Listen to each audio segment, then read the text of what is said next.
आइए सुनिए, देखिए, समझिए सनातन सत्य।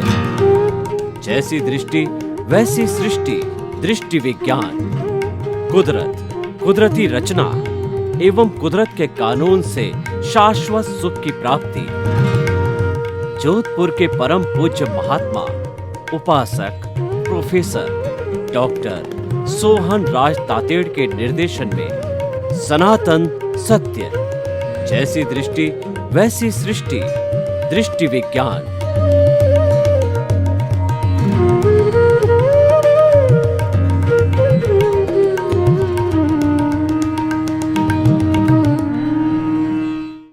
चंदेषु निर्मलयरा आइचेषु अय्यं पयासयरा सागरवर गंभीरा सिद्धा सिद्धिं मम दिशन्तु, सिद्धा सिद्धिं मम दिशन्तु। हे मेरे भीतर विराजमान शुद्ध आत्मा भगवान, आप अजर हो, अमर हो, अविनाशी हो, जय सच्चिदानंद हो, अनंत ज्ञान, अनंत दर्शन, अनंत शक्ति, अनंत सुख का धाम हो। आप रिद्धि सिद्धि प्रदाता हो, आप मुक्ति प्रदाता हो। मुझे मुक्ति प्रदान करो, मुझे आशीर्वाद दो, जागृति दो, शक्ति दो। भाई और बहनों, मातृशक्ति को नमन। आज का हमारा बहुत सुंदर विषय निज पर शासन फिर अनुशासन। इसका अर्थ ये हुआ कि सबसे पहले आप अपने आप पर नियंत्रण करो, उसके बाद ही आप दूसरों पर अनुशासन कर सकोगे, शासन कर सकोगे और दूसरों के साथ दूसरों का नेतृत्व कर सकोगे। जो नेतृत्व करने वाला है, अगर वह स्व नियंत्रित नहीं है तो दूसरों पे वो क्या नियंत्रण करेगा?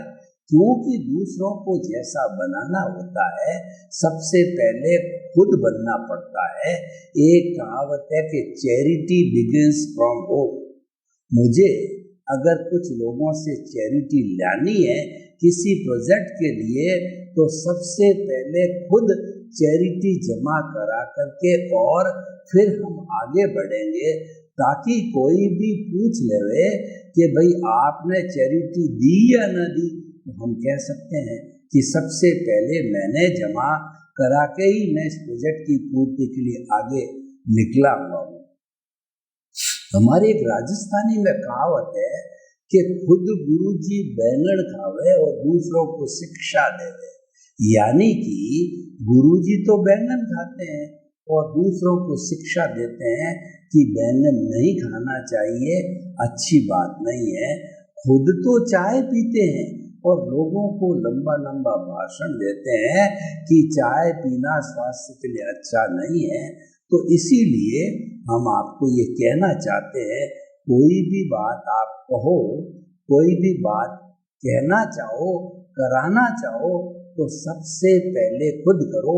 इसीलिए कहा गया कि अपना सुधार संसार की सबसे बड़ी सेवा है। यानी संसार की सेवा करना चाहते हो, आप अपना सुधार कर लो। जब आप अपना सुधार कर लोगे तो आपके लिए सारे सुधरे हुए नजर आएंगे व्यक्ति।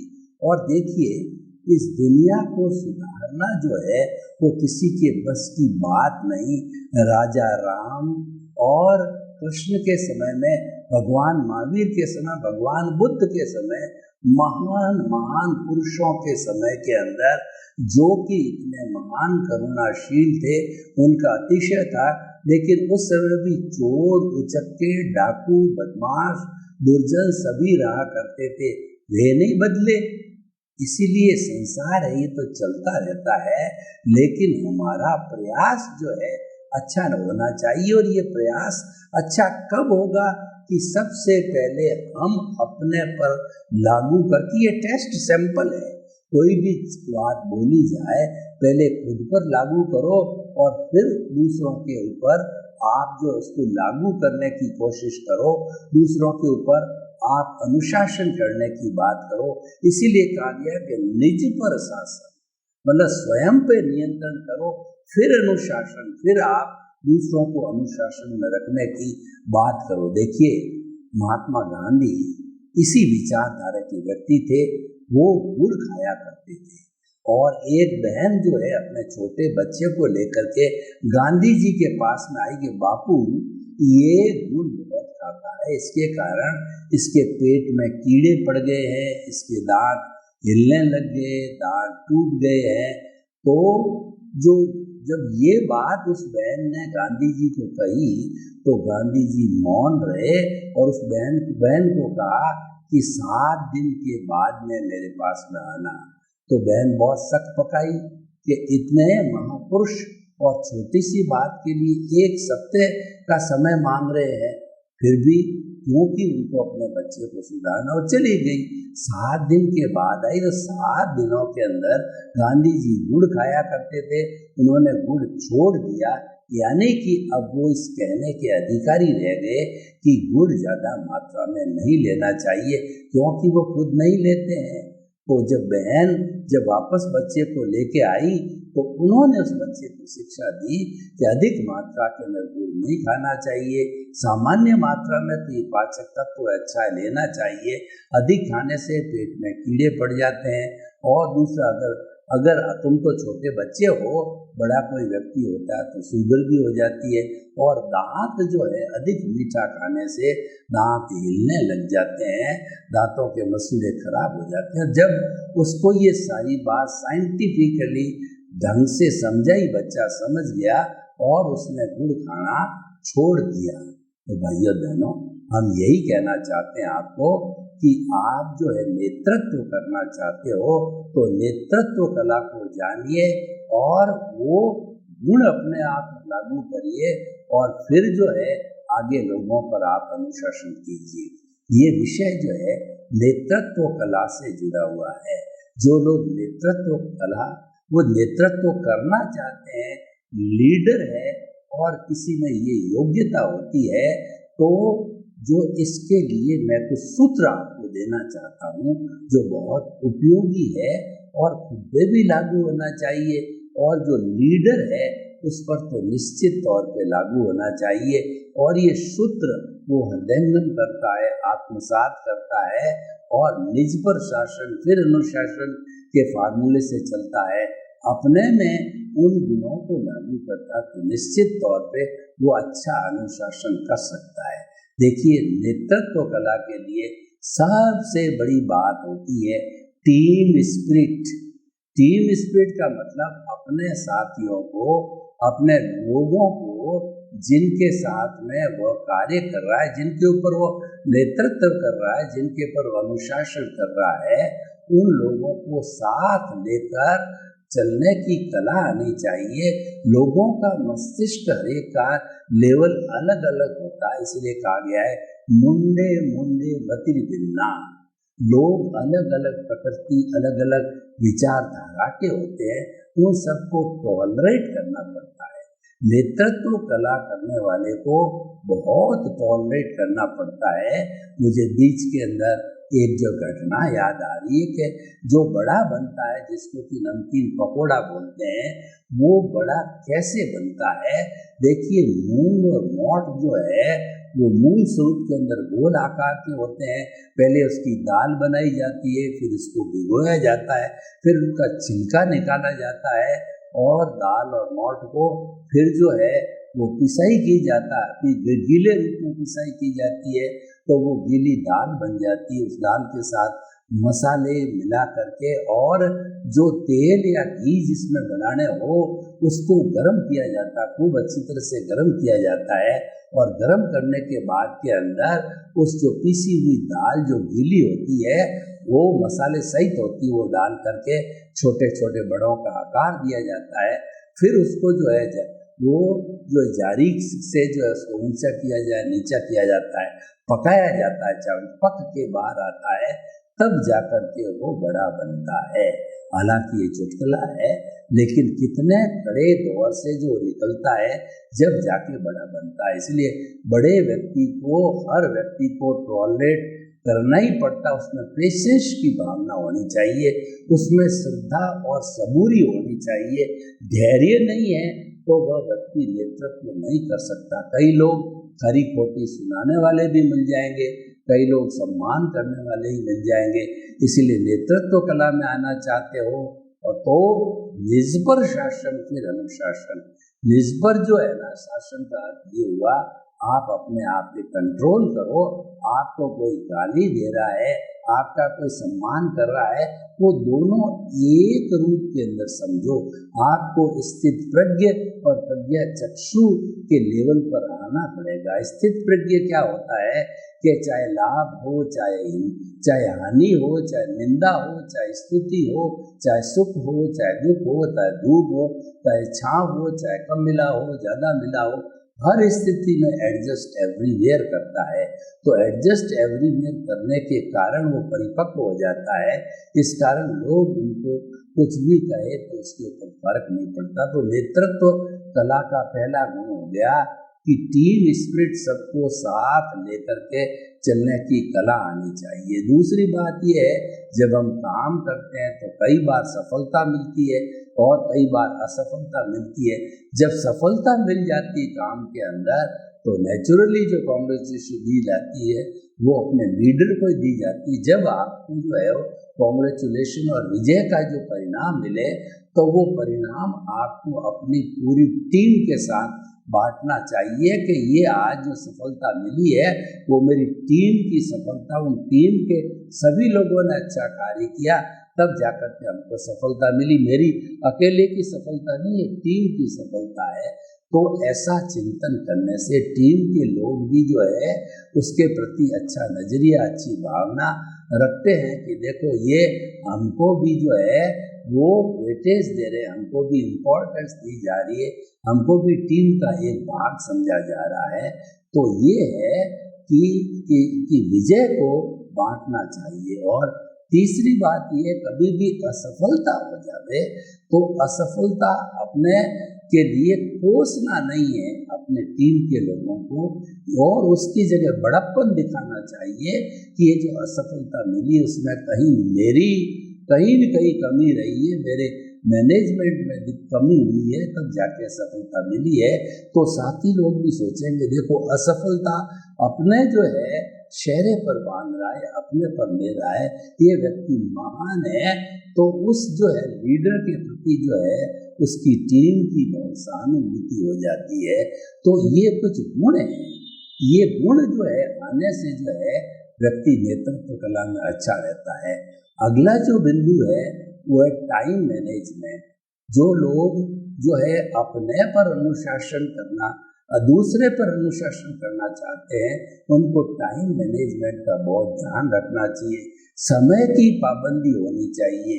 जो काम आपने किसी व्यक्ति को बताया कि मैं इतने बजे पहुंच जाऊंगा और इतने बजे ये कार्य हो जाएगा, इस कार्य में इतना समय लगेगा, तो आपको फर्म टू दी वर्ड्स रहना चाहिए।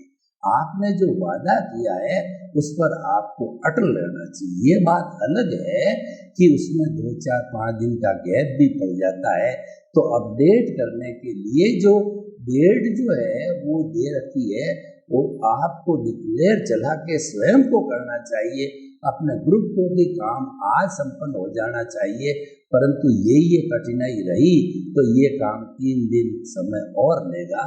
तो उस व्यक्ति के प्रति जो एक सम्मान की भावना पैदा होती है कि कितना अच्छी तरह से समय का सदुपयोग करिए, समय का मैनेजमेंट करिए।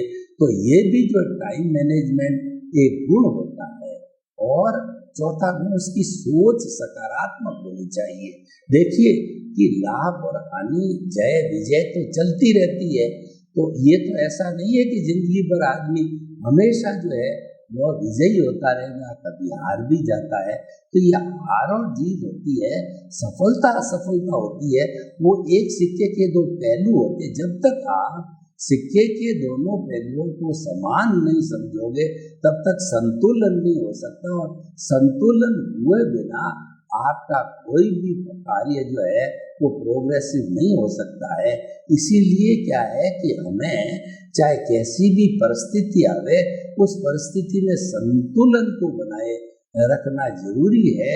संतुलन को बनाने का अर्थ क्या है कि हम कोई भी काम मिलकर के काफी लोग कर रहे हैं, लेकिन उस काम के अंदर सफलता लंबा परिश्रम करने के बाद भी नहीं मिलती है और हम सभी नर्वस होने लग जाते हैं। तो लीडर को नर्वस नहीं होना, साथ वाले लोग तो नर्वस हो सकते हैं क्योंकि वो तो कॉमन मैन है, उनमें तो लीडरशिप के गुण नहीं है, उनको तो जो है लीडर बनने की योग्यता नहीं है। तो लीडर का काम यही है कि अपने जो साथी लोग हैं, अपने टीम के लोग हैं, उनको धैर्य बनावे, उनमें जोश पैदा करें कि घबराने की कोई बात नहीं है। कई जो तर्कों से गौर करना चाहिए, कई जो है उदाहरणों से प्रस्तुत करना चाहिए। देखिए, मैं धैर्य का आपको उदाहरण दूं। एक चींटी होती है, उसका जो बिल कहिए या जो उसका घोंसला कहिए, 6 फुट ऊपर जो है वो दीवार के ऊपर किसी जगह पर है, तो वो दाना लेने के लिए जब फर्श पर आती है तो दाना लेकर के ऊपर चढ़ने की कोशिश करती है तो गिरती है, फिर ऊपर चढ़ती है। वो कभी हार नहीं मानती है। तो वह चींटी जो है अपना जो गंतव्य स्थान है, अपना जो घोंसला बना हुआ है, उसके ऊपर चली जाती है। इसीलिए जो असफलता जो हुई है, बॉटलनेक्स है, उसको देखो, उसके कारणों को देखो और निवारण करो। निराश नहीं होना चाहिए। सकारात्मक भाव वाला व्यक्ति कभी निराश नहीं होता है, क्योंकि पॉजिटिव थिंकिंग वाला ये सोचता है कि अगर मैं निराश हो गया तो मेरी 50% एफिशिएंसी सीधी चली जाएगी। और जो व्यक्ति जोश में रहता है, जो व्यक्ति पॉजिटिव थिंकिंग में रहता है, उसकी विटालिटी, उसकी एनर्जी है, वो व्यर्थ नहीं जाती है। और ये जो सारा काम हमारे जीवन में उत्साहवर्धक होता है, वो सारा विटालिटी से होता है। विटालिटी को दार्शनिक भाषा में करण वीर्य कहा जाता है। और ये 4 चीजों से बनती है: भोजन, पानी, सूर्य की धूप और जो है उसके बाद के अंदर भोजन, पानी, सूर्य की धूप और हमारी ऑक्सीजन वायु, प्राण वायु। ये चारों मिलकर के जो विटालिटी बनाते हैं, उसी से हमारे मन, वचन, काया की जीवन भर जो है वो जीवन भर गतिविधियां होती रहती है।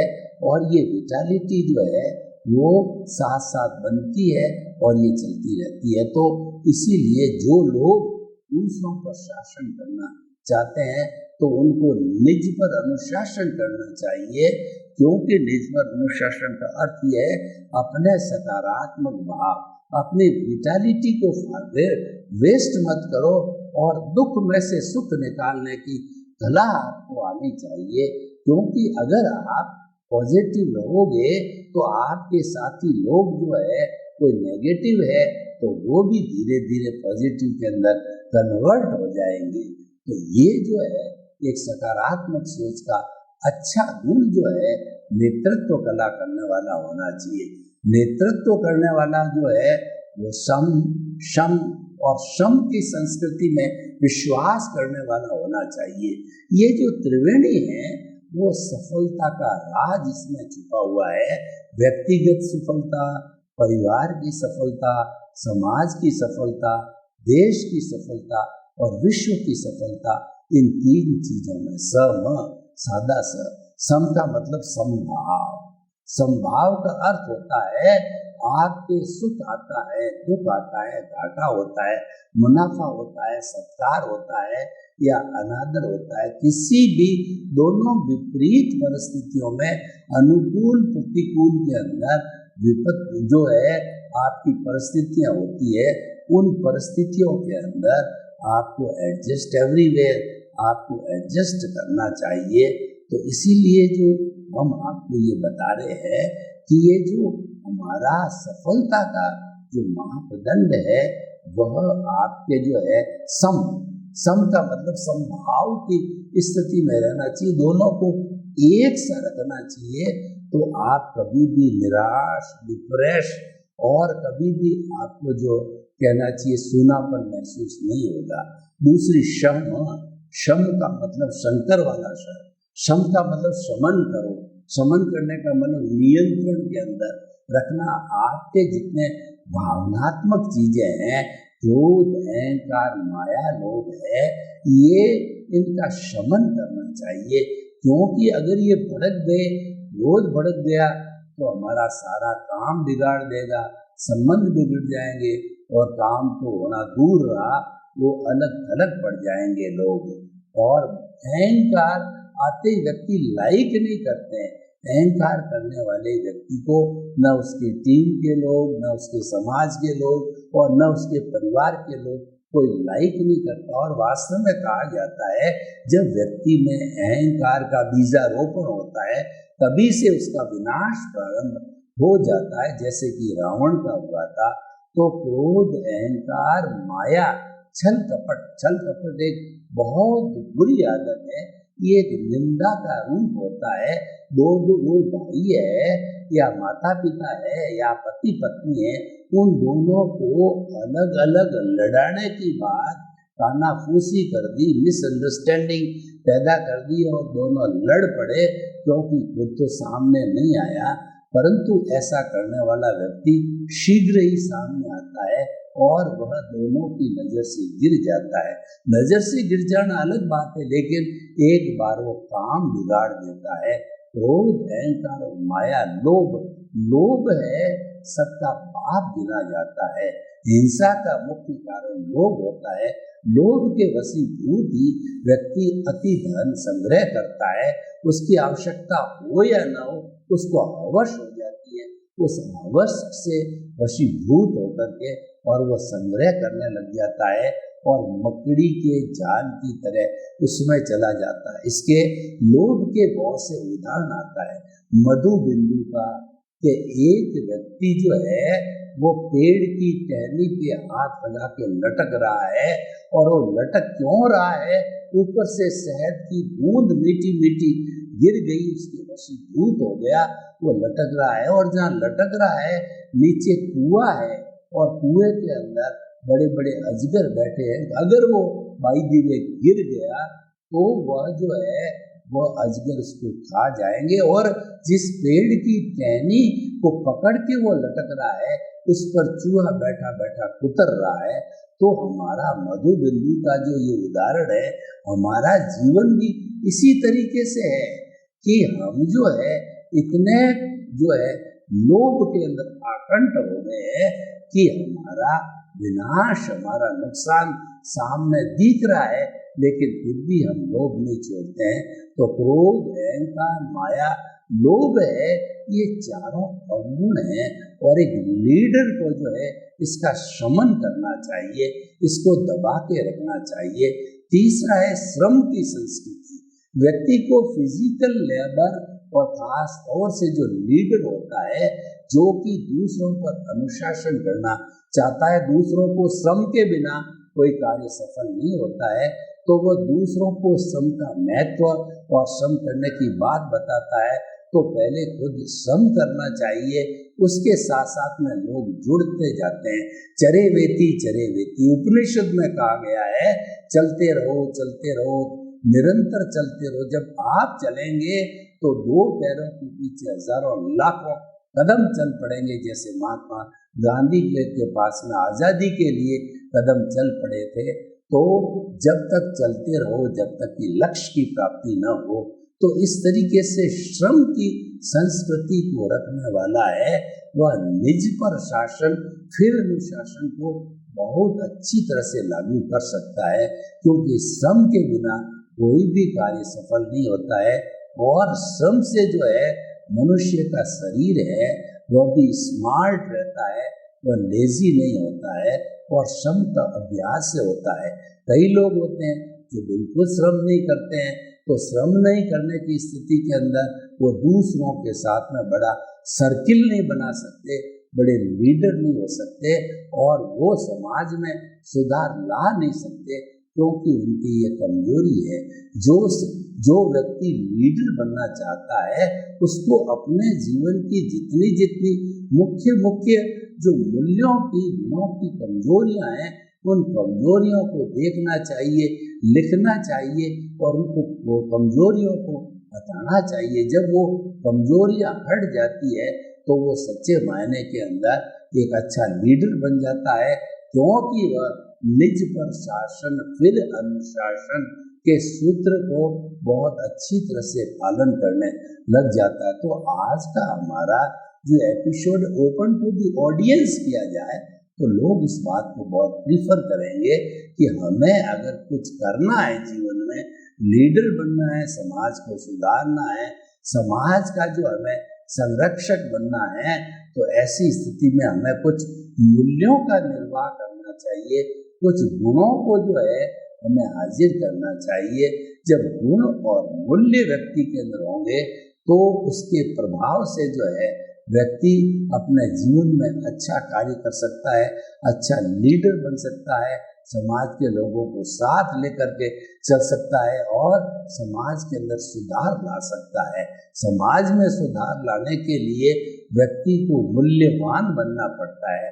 मूल्यवान का अर्थ होता है उसके अंदर अच्छे अच्छे गुण होने चाहिए, विनय का गुण इत्यादि अच्छे गुण होने चाहिए। तो हम ऐसा करें तो निज पर शासन फिर अनुशासन को बहुत अच्छी तरह से लागू कर सकते हैं। सर्वे भवन्तु सुखिनः, सर्वे सन्तु निरामया, लोक के सब जीवों को सुख मिले, शांति मिले, आनंद मिले, प्रेम मिले, सौहार्द मिले और सभी हम हिल-मिल करके परिश्रम करके एक अच्छे समाज, एक अच्छे विश्व का निर्माण करें और स्वर्ग को धरती पर उतार लाएं। आपके प्रति मंगल कामना। ओम।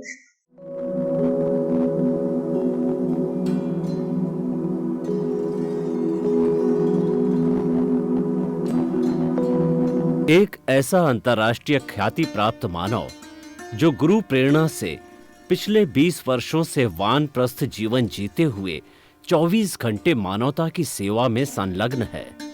एक ऐसा मानव जो अभी राष्ट्रीय, अंतर्राष्ट्रीय टीवी चैनलों पर 7,500 एपिसोड के माध्यम से सनातन सत्य, आत्मविज्ञान एवं पुनरुत्थान व्यवहार एवं निश्चय जगत के जीवनोपयोगी विषयों पर हृदय स्पर्शी प्रवचन कर चुका है। उस मानव का नाम है महात्मा उपासक प्रोफेसर डॉक्टर सोहन राज तातेड़। प्रोफेसर तातेड़ द्वारा योग, दर्शन, शिक्षा विषयों पर रचित पीएचडी स्तर के 250 शोध ग्रंथ भारत के 100 प्रतिष्ठित विश्वविद्यालयों में शोधार्थी पढ़ रहे हैं तथा वे सभी शोध ग्रंथ वहां की सेंट्रल लाइब्रेरियों में उपलब्ध हैं। महात्मा सोहन राज ने अभी तक हजारों स्कूलों, कॉलेजों, विश्वविद्यालयों एवं संस्थाओं में सेमिनार, वर्कशॉप, कैंप लगाकर लाखों विद्यार्थियों को योग, दर्शन, शिक्षा का प्रशिक्षण देकर उन्हें सुसंस्कारित किया।